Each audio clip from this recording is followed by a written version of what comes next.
We're taught to remember Black resistance as marches in the streets and arguments in courtrooms. That's only the visible story, the one America's comfortable telling. But you know what? There's another tradition, one rarely taught, one rarely documented, and quietly revolutionary. It's when the state refused protection and Black communities built networks of safety. It's when institutions excluded us and we built our own institutions. And it's when systems were designed to extract from us and we constructed parallel paths to survive them. Things like land trust, cooperative farms, mutual aid economies, and intentional communities. Not utopian experiments, not lifestyle branding, but survival infrastructure. And every time Black communities have built it, from Reconstruction villages to civil rights cooperatives to today's urban farms, the same question has appeared. Not just can we survive, but can we stay sovereign inside an economy designed to extract from us? Black intentional communities are part of a long tradition of Black people organizing to build safety, prosperity, and cultural autonomy on their own terms. Intentional communities, broadly defined, are residential spaces where people choose to live together, guided by shared values and mutual support, rather than simply by chance or economic necessity.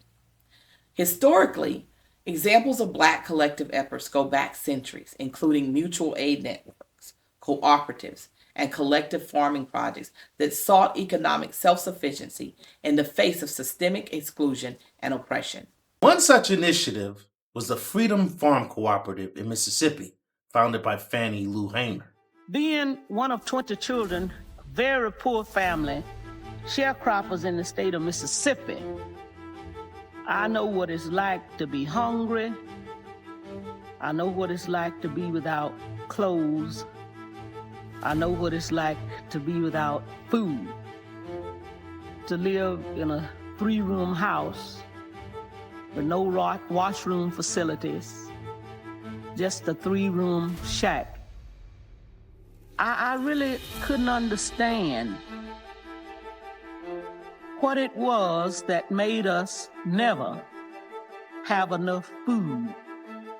We worked all the time, but we never had enough to eat. We never had a chance to go to school. When I was about 13, I prayed to God to give me the chance.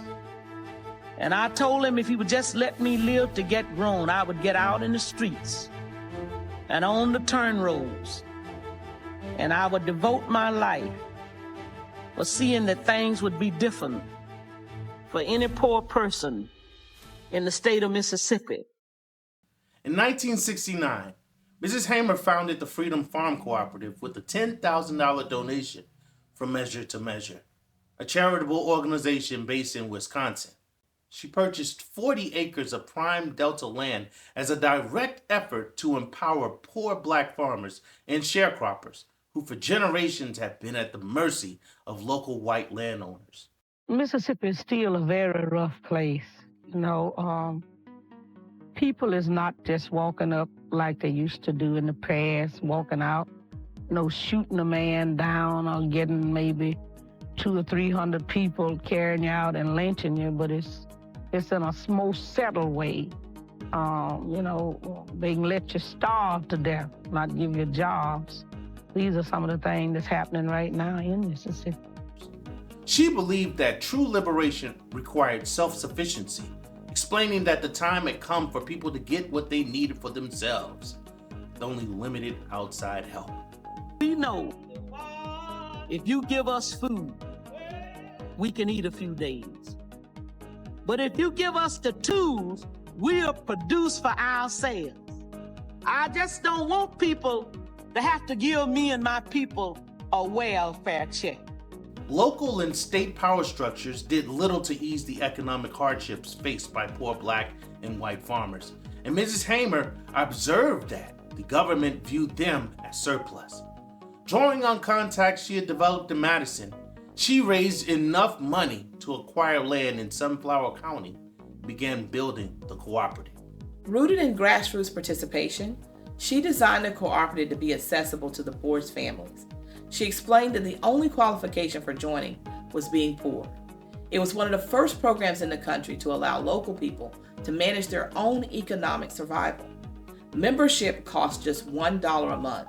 Even so, only around 30 families could afford to pay dues, while another 1,500 families were members in name only. The cooperative planted cash crops such as soybeans and cotton to cover taxes and administrative costs, while the remaining land was devoted to vegetables. These crops were distributed back to the people who labored on the farm, ensuring that work directly translated into food and stability. In 1970, the Freedom Farm purchased an additional 640 acres of land for cultivation and launched what became known as the Pig Bank.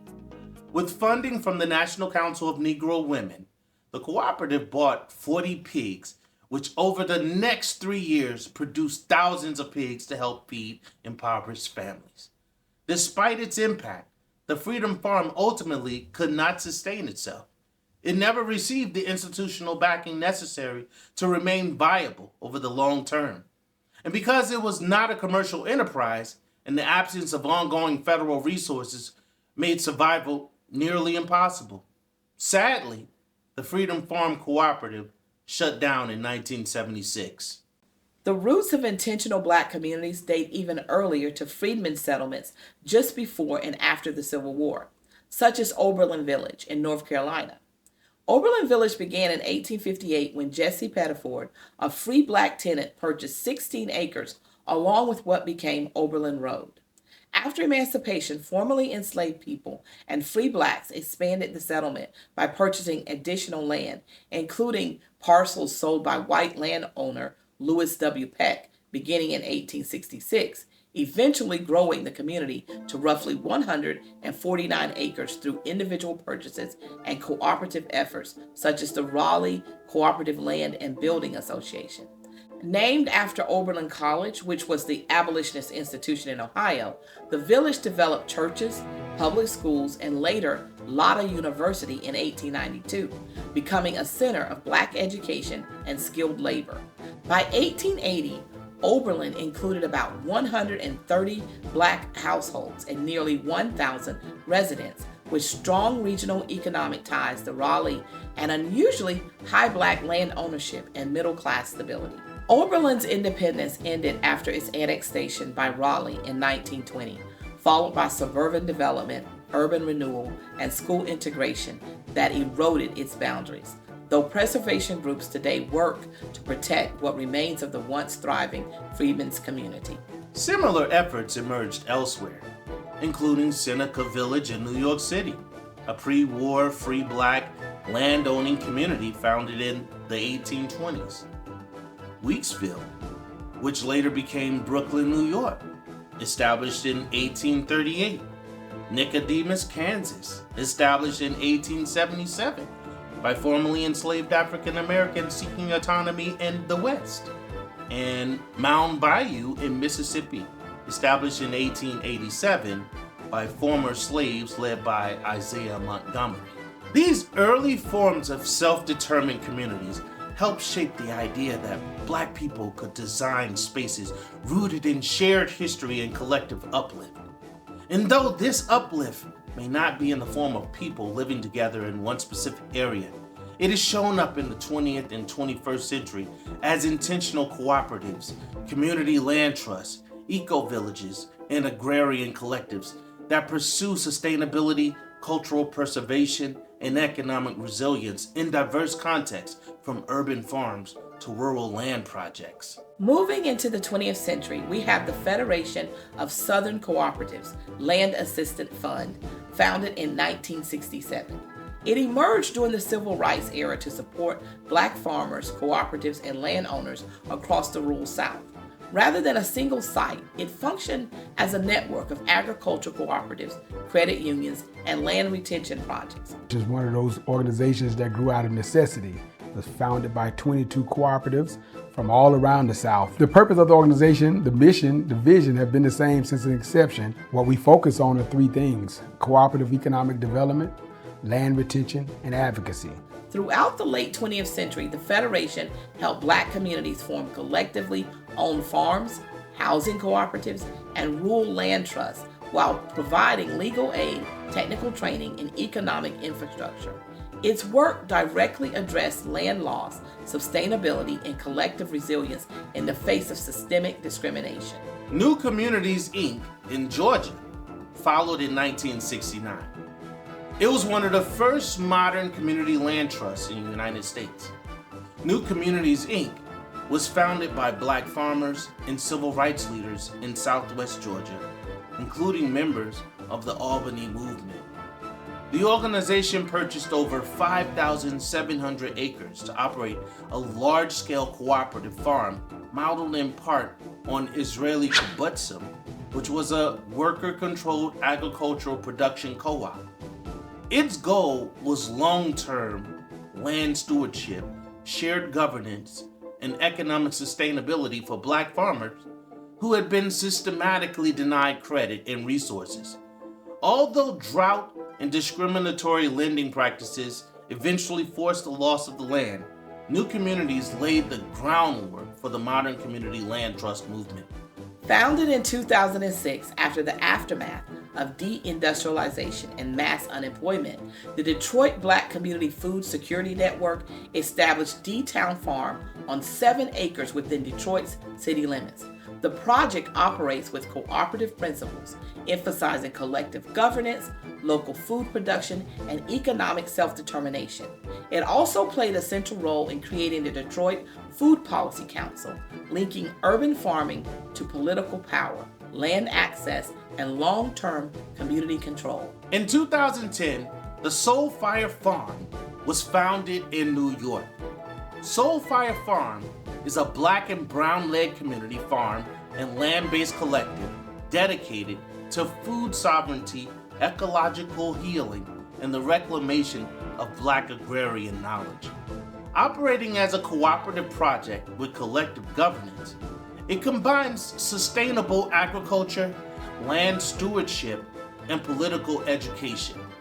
The farm trains thousands of people annually in Afro-Indigenous farming practices, redistributes food to communities impacted by food apartheid, and advocates for land reparations and community land trusts, situating itself squarely in a 21st century cooperative tradition.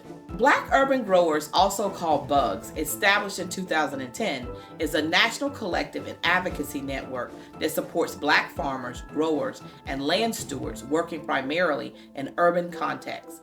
Rather than operating as a single farm, BUGS functions as a cooperative ecosystem, sharing resources, political strategy, and economic support among Black-led food projects across the country.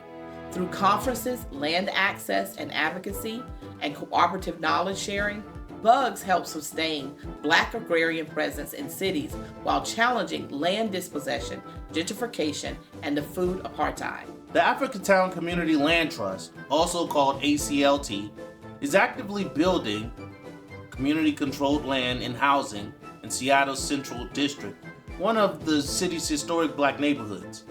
In 2024, the ACLT completed and opened Africatown Plaza, a 126-unit affordable housing development that anchors culturally responsive space for Black residents and small businesses, with ongoing work planned in 2025 to expand housing and resources under community governance. Also in 2024, the Sustainable Forestry and African American Land Retention Network, also known as SFLR, announced significant grants awarded through the Atlantic Conservation Coalition to support the Roanoke Cooperative and the Black Family Land Trust. These initiatives focus on land retention, conservation, and sustainable use for African American landowners across multiple states in the Southeast. There continues to be a growing network of Black-led farms and co-ops in Minnesota, including groups like the 40 Acre Co-op, a collective fostering sustainable practices and mutual support among Black farmers, along with Fog Tree Farm and Mahogany Farm, hub for agricultural production, education, and cultural connection. Legislative support proposed in 2025 also signals public investment in these cooperatives through funding for greenhouses and education facilities. Across Philadelphia and other cities, Black-led urban agriculture collectives, often operating through resource sharing and cooperative models, continue to gain traction in 2025, growing food, teaching sustainable practices, and advocating for community control of land amid ongoing development pressures. Despite these efforts, the broader intentional communities movement has been historically predominantly white, with many communities shaped by privilege and middle-class demographics. Black founders and organizers have had to navigate not only the logistical challenges of starting and sustaining intentional community projects, but also broader societal obstacles including racial discrimination, land access issues, and economic inequality. Groups like People of Color Sustainable Housing Network have emerged to respond to displacement and gentrification by creating networks and support structures for collective and affordable housing among people of color. Similarly, the BIPOC Intentional Community Council provides financial, technical, and legal support for Black, Indigenous, and other people of color to build and maintain community spaces rooted in shared values and cultural affirmation. For viewers interested in deeper engagement, several resources offer pathways for exploration and involvement. The Foundation for Intentional Community provides directories, publications, and support services for those seeking or building communities. The Intentional Communities Directory lists over 1,000 communities worldwide and can help people find groups aligned with their values. Organizations like the BIPOC Intentional Community Council offer specific support for communities led by and for people of color. Across the United States, intentional Black communities are not relics of the past, but living responses to the unfinished work of freedom. They reflect a long tradition of collective survival and self-definition. These communities reveal that justice is not only demanded in the streets or legislated in the halls of power, but also built deliberately. In their persistence, we see a clear connection between the past and the present. And self-determination is not an abstract ideal, but a practiced way of life, rooted in the belief that liberation is strongest when it's lived together. So going back to the initial question we stated at the beginning of this video, can Black sovereignty exist inside an economy designed to extract from it? Well, history suggests the answer has never been a simple yes or no. Every generation of Black people in America built systems of self-determination. Look at it. Freedmen's Village, cooperative farms, land trusts, mutual aid networks. And every generation has watched those systems strained by land dispossession, underfunding, policy neglect, or outright removal. The pattern is clear. The work has never failed because Black communities lack vision. It's failed because sovereignty has always been forced to operate inside an economy that profits from Black dependency. Think about that. And yet the story does not end in defeat, because each collapse has carried forward new knowledge. Oberlin becomes Freedom Farm. Freedom Farm becomes new communities. New communities became today's land trust, food collectives, and cooperative housing networks. The infrastructure evolves, the strategy adapts, and the lessons accumulate. Which brings us to the present. Today's Black intentional communities are not nostalgia projects. They are responses to housing crisis, food apartheid, climate instability, and digital extraction economies. They're attempts to secure land before it is gentrified, to secure food before supply chains fail, to secure community before displacement accelerates. Not experiments in alternative living, but rehearsals for survival in an unstable system. So the question is no longer whether Black sovereignty can exist inside an extractive economy. The real question is how much sovereignty can be built before the economy is forced to change around it. Because if history teaches us anything, it's that liberation has never arrived fully formed. It has always been constructed, acre by acre, institution by institution, and community by community. And the construction is already underway.